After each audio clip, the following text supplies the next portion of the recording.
I have a dream. Martin Luther King Jr. I am happy to join with you today in what will go down in history as the greatest demonstration for freedom in our history of our nation. 50 years ago, a great American in whose symbolic shadow we stand today signed the Emancipation Proclamation.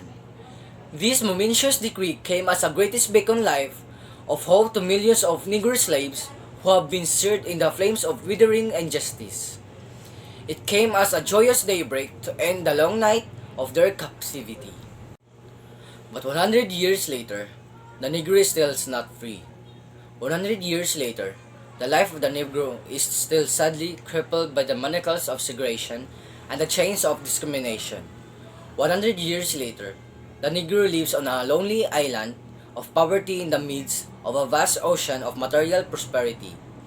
100 years later, the Negro is still languish in the corners of the American society and find himself an exile in his own land. And so we come here today to dramatize a shameful condition.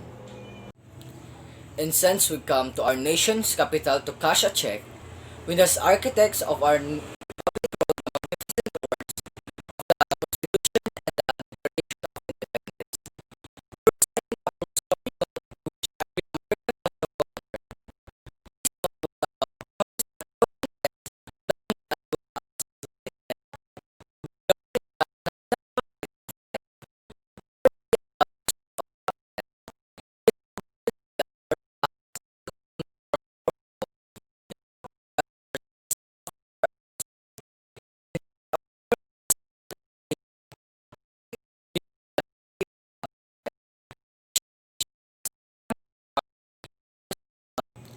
But we refuse to believe that the Bank of Justice is bankrupt.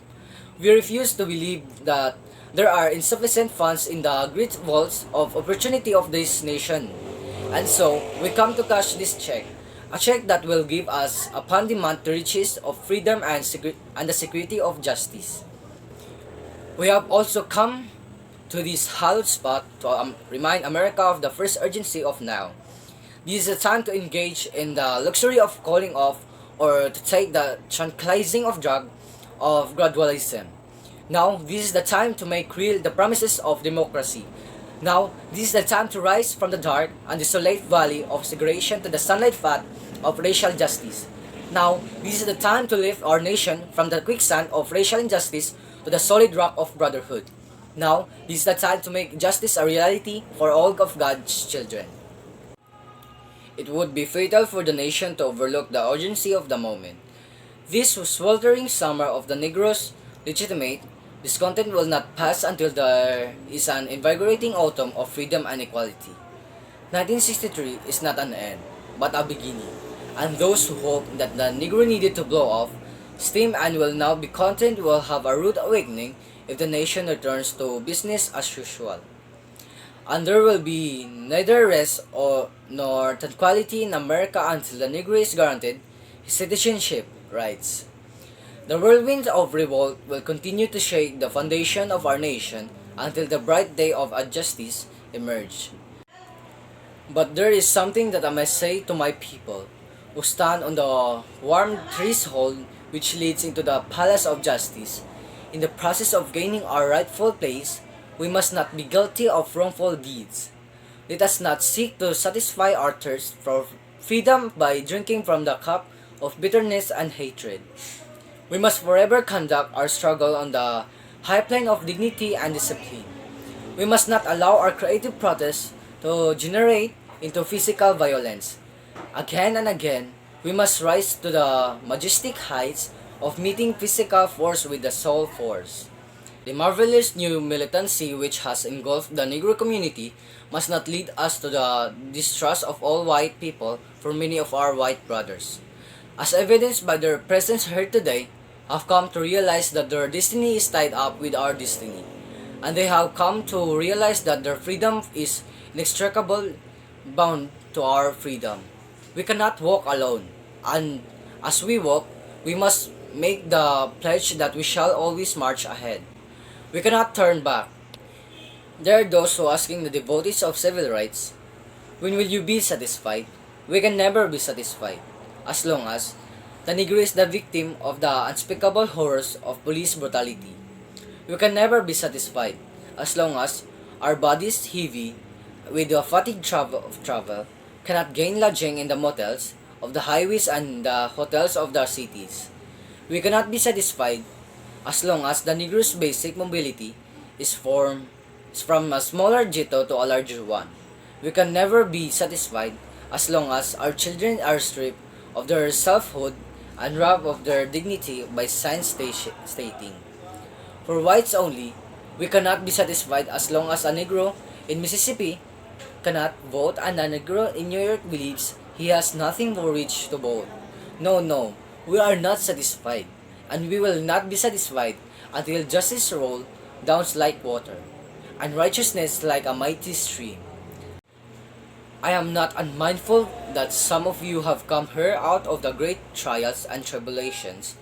Some of you have come fresh from narrow jail cells, and some of you have come from areas where your quest for freedom you left, battered by the storms of persecution and staggered by the winds of police brutality. You have been the veterans of creative suffering. Continue to work with the faith that unearned suffering is redempted. Go back to Mississippi. Go back to Alabama. Go back to South Carolina. Go back to Georgia. Go back to Louisiana. Go back to the slums and ghettos of our northern cities, knowing that somehow this situation can and will be changed. Let us not wallow in the valley of despair. I say you today, my friends, and so even though we face the difficulties of today and tomorrow, I still have a dream. It is a dream deeply rooted in the American dream. I have a dream that one day this nation will rise up and live out the true meaning of its creed. We hold these truths to be self-evident that all men created equal. I have dreamed that one day, on the red hills of Georgia, the sons of former slaves and the sons of the former slave owners will be able to sit down together at the table of brotherhood. I have a dream that one day, even the state of Mississippi, a state sweltering with the heat of injustice, sweltering with the heat of oppression, will be transformed into an oasis of freedom and justice. I have a dream that my 4 little children will one day live in a nation where they will not be judged by the color of their skin, but by the content of their character. I have dreamed today. I have a dream that one day, down in Alabama, with its vicious resist, with its governor having his lips dripping with the words of interposition and nullification, one day, right in there in Alabama, little black boys and black girls will be able to join hands with little white boys and white girls as sisters and brothers. I have a dream today. I have a dream that one day every valley shall be exalted, and every hill and mountain shall be made low. The rough places will be made plain, and the cracked places will be made straight. And the glory of the Lord shall be revealed, and all flesh shall see it together. This is our hope, and this is the faith that I go back to the south with. With this faith, we will be able to hew out of mountain of despair a stone of hope. With this faith, we will be able to transform the jangling discords of our nation into a beautiful symphony of brotherhood. With this faith, we will be able to work together, to pray together, to struggle together, to go to jail together, to stand up for freedom together, knowing that we will be free one day. And this will be the day when all of God's children will be able to sing with new meaning.